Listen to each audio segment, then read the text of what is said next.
Ladies and gentlemen, my name's Paul, and in this RX.com video we're going to be once again talking all about RX Vega.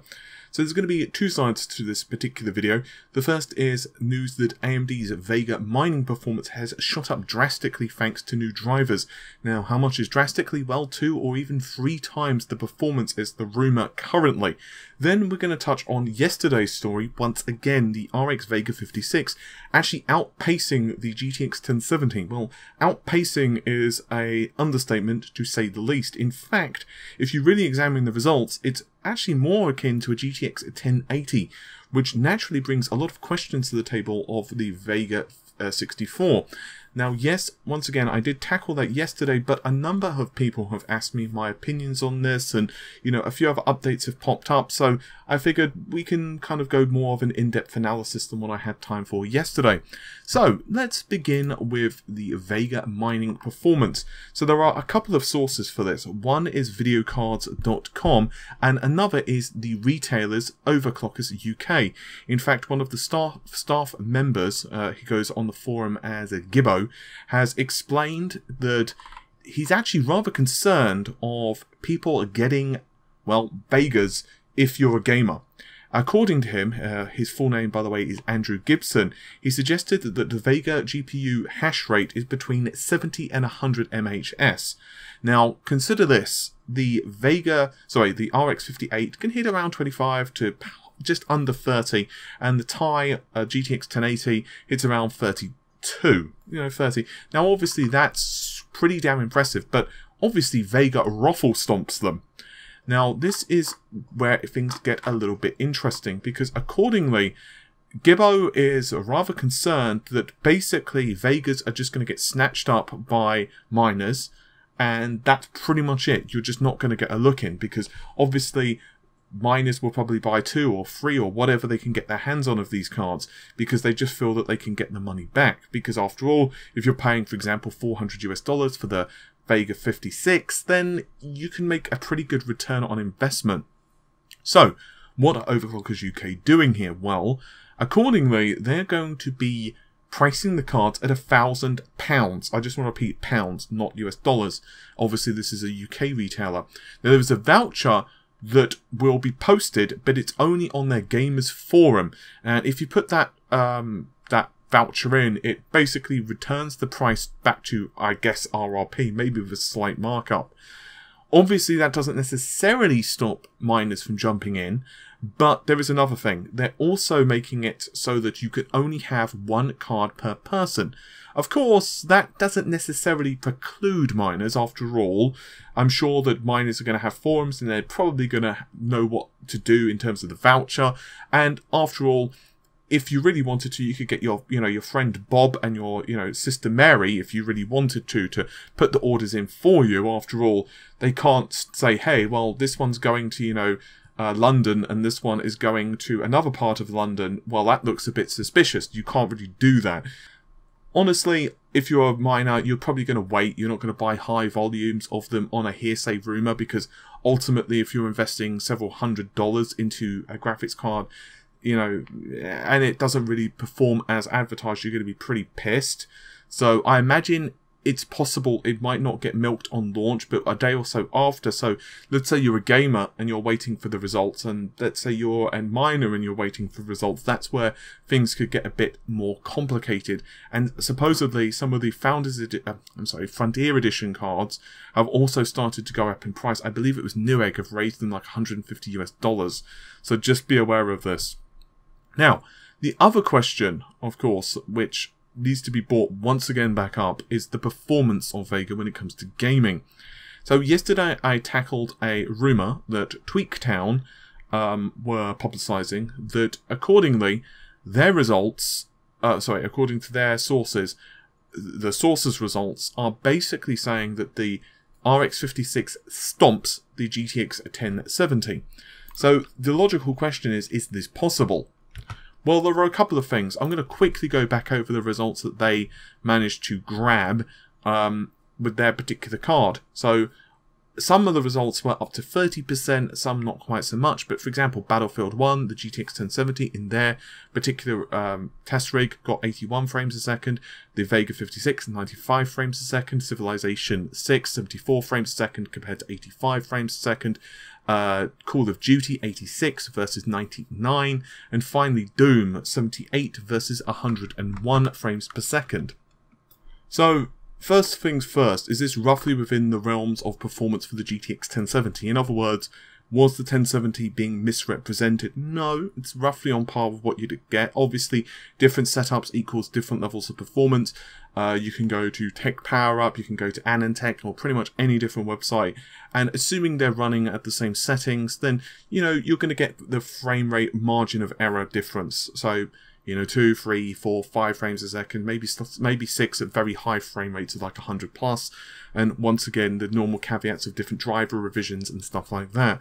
For point of reference, for example, Tech Power Up, in one of their results with the GTX 1070, I'm using other people's results. We have actually reviewed a GTX 1080 and we've also reviewed a GTX 1070, a couple of different variants. However, for the sake of, well, essentially just making it so that the results are as, I guess, neutral as possible, so I come across as neutral as possible, I'm going to take other people's results, but by all means you can check out our results if you prefer. The GTX 1070 in Tech Power Up gets around 78 frames a second in Doom.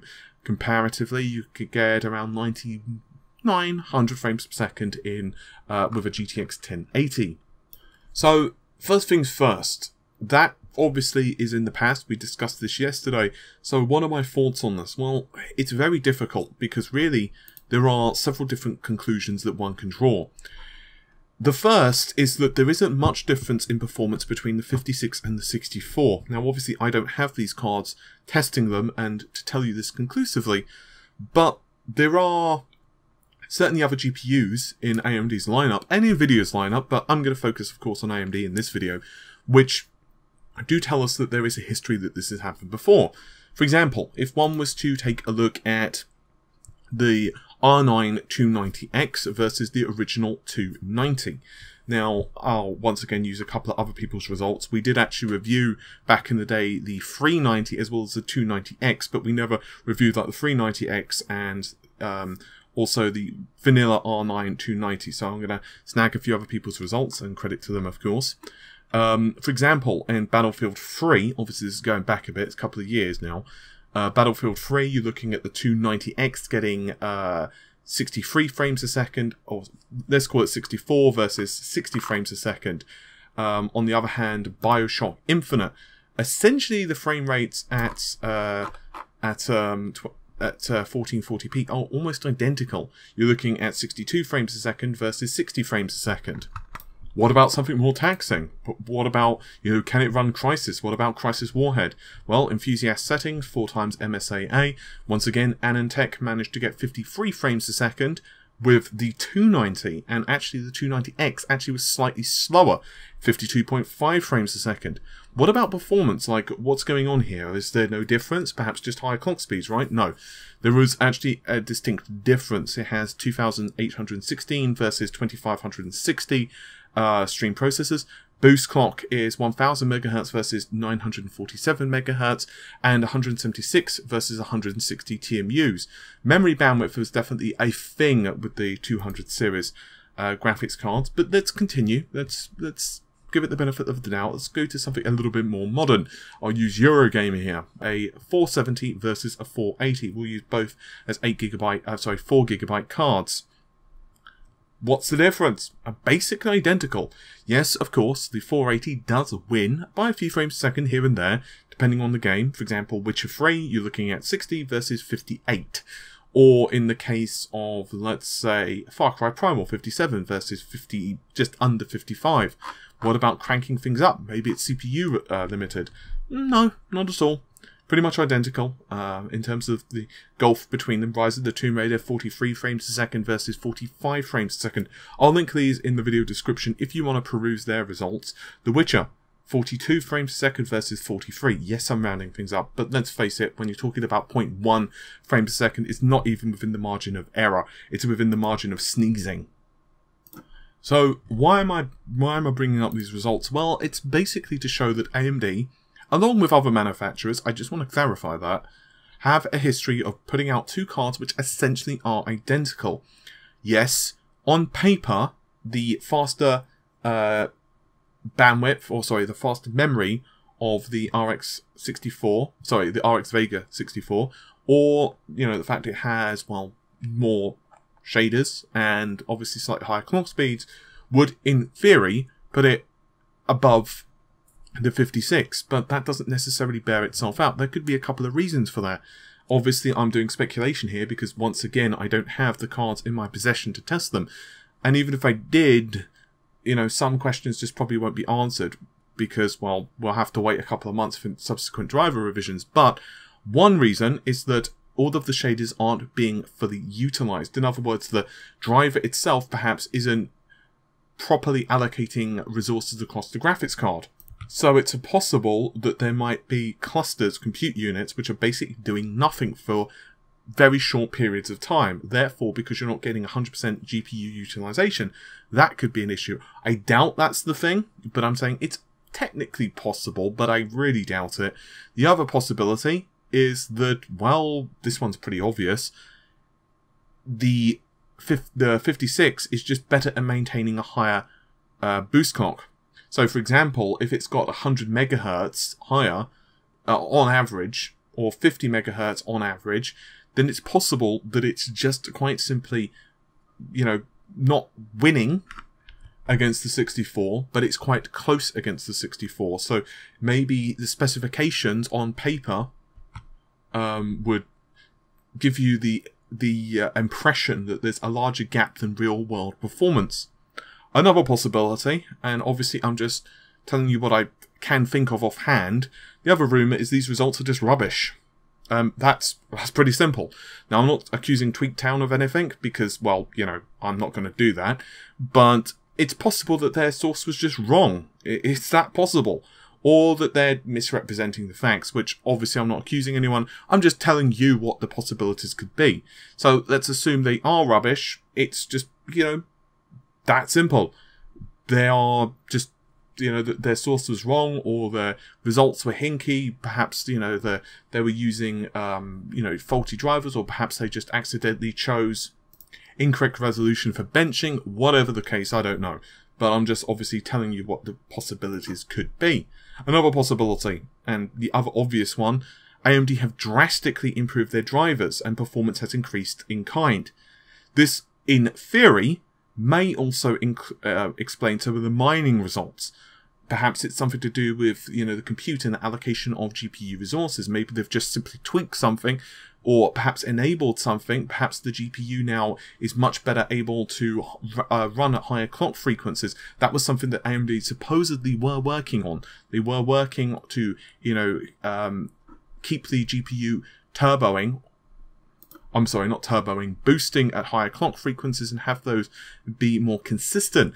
And also, of course, they were doing other bits and pieces like getting the rasterization working correctly on Vega. So that could be another thing. It might be that they just didn't really know what the performance of RX Vega really would be, and they were pretty much just tweaking the drivers, and only now are the drivers now coming to the point where they're consistent. And obviously, if you're a reviewer or you're an AIB partner, for example, let's say you're MSI, then AMD are obviously sending you these drivers as and when, so that you can get an idea of what performance level these cards are going to be at. So that's another possibility, just that AMD were tweaking the drivers, and this is, I wouldn't say exactly the midnight hour, but it's pretty much the, you know, 11:59 PM hour. The other theory is that AMD have just been sandbagging. This is something I said yesterday.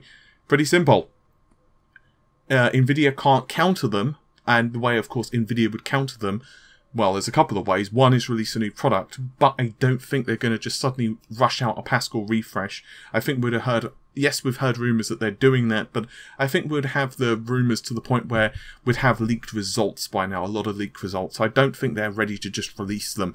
So the best way Nvidia could counter them, with our knowledge anyway, would just to be drop the price. So, for example, they would just cut the price by $50, $100, whatever they felt was appropriate to hurt AMD.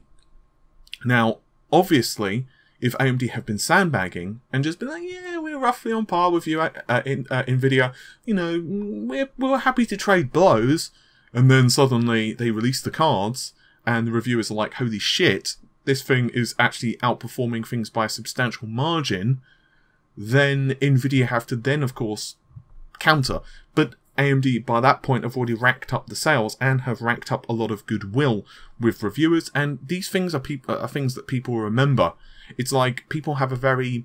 First impressions count, is essentially what I'm saying. So if you release a card and people think, hey, it's a really good value for money, it's cheaper than the competitor, and it offers, let's say, 20% on average better performance, that's what people are going to remember. Now, in this case, it's almost as fast as NVIDIA's GTX 1080.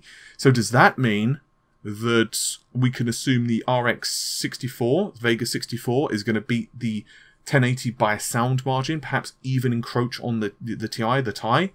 I don't know, because obviously it does depend as to why these results are suddenly so much faster than what we've been hearing thus far. It's also quite curious because don't forget we have an official benchmark for a couple of games. For example, we saw RX Vega with Battlefield 1, apparently at 2560 by 1440, in other words 1440p, the RX Vega gets 98 frames per second. But this is with the RX Vega 64. So, in other words, right here, we're seeing 98 frames a second with the Vega 64 compared to Vega 56's 95 frames a second. So there's obviously something a bit weird going on in this regard. We don't have another specific game test, at least as far as I know, aside from Doom. And this, however, is at a different resolution. Doom, in this case, is running at 3440 by 1440p, and once again, the average frames a second we're going to discuss, not the 99% min. They are hitting 93 frames per second with the Vega 64, which is about on par with the 1080 Fe. So that's definitely something to take into consideration, considering in this instance we're looking at the, yes, it is 2560 by 1440, but the Vega 56 hits 101 frames a second. With all of that said, I think you can pretty much see where I'm going with this. Right now there's a lot of questions, and honestly we just don't know the real truth. I have a feeling that some of this could be explained just simply because different individuals have different drivers with different setups, with different games being tested. Who knows what other things to take into consideration are. For example, is it possible that one individual is running a liquid-cooled version, one's running an air-cooled version, another one has been tweaking the power settings, another one has been doing X, another one has been doing Y? I just don't know. I could bullshit you and tell you that I believe this, but honestly there's just not enough information or enough solid information for anyone to come down on one side. You can have beliefs. Personally, I wouldn't be surprised if AMD were sandbagging, because if I were AMD at this point, I would do the same thing. I'd probably sandbag. Now, that's not to say that I'd probably sandbag to the degree they have, because if they have sandbagged to this amount, in other words, they've basically said that a card which is essentially a year younger, I'm obviously rounding up here, is basically just about performing on par with our competitor. I think that's a bit much. I think I would have been a little bit more boastful, and that's one thing that does worry me.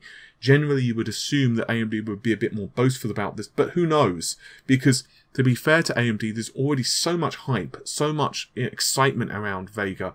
They don't really have that much to prove because they know that the sales figures are going to be good. And even if not, mining is going to probably boost them up anyway, assuming that mining results are accurate. What I'm basically telling you is the following. I would highly suggest not buying anything until you've seen a couple of reviews. And even then, I might suggest you wait for AIB partners to release their cards. Now, I'm not saying don't buy Vega. I don't want to go on record and say that, because A, it's your money, and B, it's looking like it's going to be a good card. And C, I don't want to be responsible if suddenly the cards go on shortage and you can't buy them, and everyone's saying, Paul's fault. No, I'm just saying that possibly we could see a Polaris situation where the AIB partners cards possibly boost 50 or 100 megahertz better on average. I'm not saying that is the case, because obviously I don't know that for a fact, but I wouldn't be surprised if that's the case, and we do have this situation with the drivers and AMD sandbagging. Well, in which case we could, in theory, have a Vega 56, either an air-cooled or a liquid, a Vega 64, an air or a liquid-cooled version, actually outperforming a Ti for considerably cheaper. That would be fantastic. With all of that said, I don't think anyone really knows. But as usual, stick with us. We still will be reviewing Vega when it comes out, and can't seem to speak today, and all of the other bits and pieces. With all of that said, hopefully you've enjoyed the video. Sorry I can't offer you any sincere answers, but I'd be lying to you, so I'm just reporting the facts and giving my conclusions. If you have any other ideas, you can do the normal stuff. Comment or message me on Facebook. That's facebook.com/RedGamerTech, or you can email me as well. With all of that said, hopefully you've enjoyed the video. I'll see you soon. Take care. Bye for now.